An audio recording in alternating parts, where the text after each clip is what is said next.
युग में कंपनियां हो या निवेश, वो भौगोलिक सीमाओं से कमोबेश नहीं बनता। ये जानकारी हम सबको है, ये ज्ञान हम सबको है। लेकिन जब चीन की एक ऐसी कंपनी को जम्मू कश्मीर जैसे संवेदनशील राज्य में एक संवेदनशील काम पिछले दरवाजे से आने दिया जाता है और उसको वो काम मिल जाता है, तो बहुत गंभीर चिंता का विषय हो जाता है।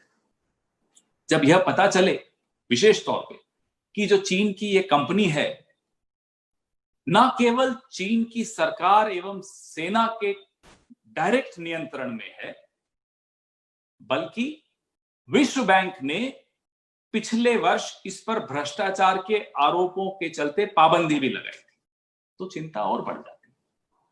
डोंगफैंग नामक यह कंपनी, DONGFANG, डोंगफैंग नामक यह कंपनी विश्व के अनेक देशों में सक्रिय है और पाकिस्तान के साथ इसका विशेष संबंध है। जो एक बहुचर्चित प्रोजेक्ट था, पावर प्रोजेक्ट था पाकिस्तान का, नंदीपुर पावर प्रोजेक्ट, जिसमें बाद में वहां के उस वक्त के प्रधानमंत्री को जेल भी जाना पड़ा, वो इसी कंपनी ने किया था और वो आरोप जो लगे थे इसी कंपनी से संबंधों के चलते लगे थे। जो चीन की एक बहुत महत्वाकांक्षी योजना है, belt and road initiative, Rahul ji ने भी इस पर पिछले 2 वीडियो पहले भी इस पर चर्चा की थी। तो बेल्ट एंड रोड इनिशिएटिव में इस कंपनी की एक महत्वपूर्ण भूमिका है। अब यह कंपनी के बारे में थोड़ा मैं आपको बता दूं। ये ऊर्जा के क्षेत्र में हार्डवेयर और सॉफ्टवेयर दोनों में सक्रिय है। दोनों का ये कॉम्प्रिहेंसिव सॉल्यूशन जिसको कहते हैं, एक समग्र, एक सर्वांगीण समाधान इनके पास है, ये बोलते हैं। हार्डवेयर सॉफ्टवेयर में इंटरनेट ऑफ थिंग्स जो IoT होता है उसमें भी है सक्रिय है। इसके तहत power grid, smart meter, meter के अंदर लगने वाली जो रेडियो फ्रीक्वेंसी टेक्नोलॉजी होती है, RF टेक्नोलॉजी, उसमें भी यह कंपनी उसके लिए भी जानी जाती है।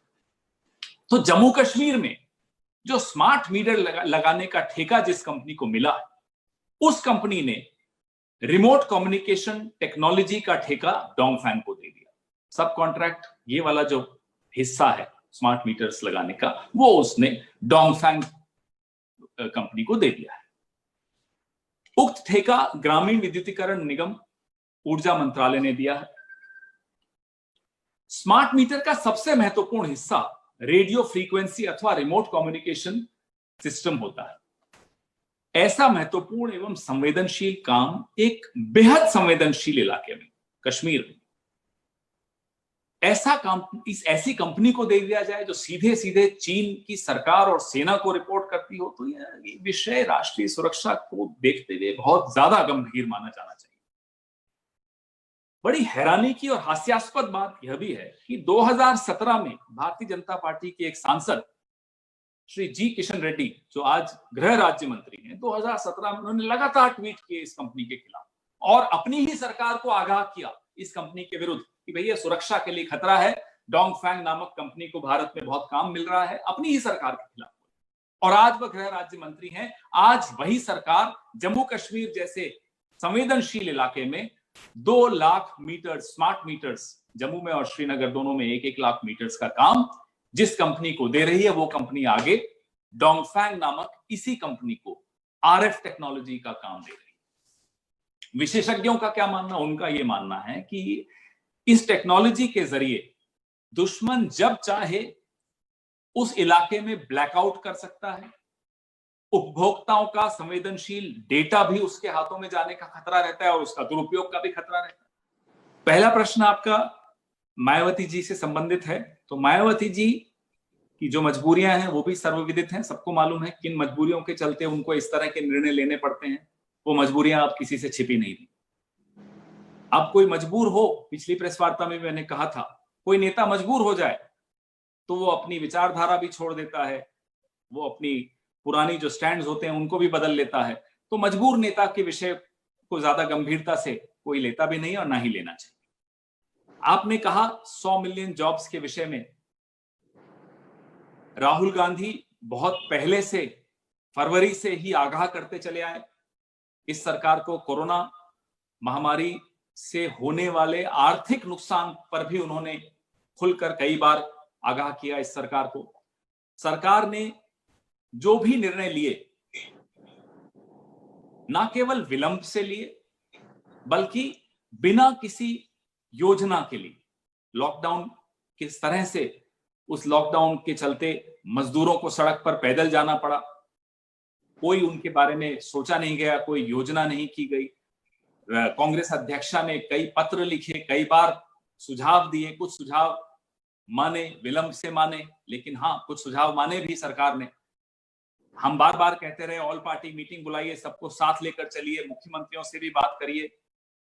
आपको हैरानी की बात है कि रेड जोन और येलो जोन और जो जोन्स में जो वर्गीकरण किया गया था उसमें भी राहुल गांधी जी ने प्रधानमंत्री जी को स्मरण कराया कि ये वर्गीकरण दिल्ली में बैठकर नहीं हो सकता।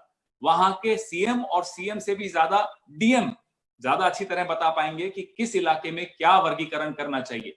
तो केंद्र सरकार ने कोरोना को जिस तरह से उसके बारे में जो निर्णय लिए कोरोना से निपटने के बारे में, उससे ना केवल बीमारी जिस तरह से बढ़ रही है वो आपने देखा, पूरे देश में जो स्थिति हो रही है वो भी आपके सामने है, लेकिन जो अर्थव्यवस्था की स्थिति हुई है वह भी बिना किसी योजना के जब आप निर्णय लेंगे तो वह यही होगा।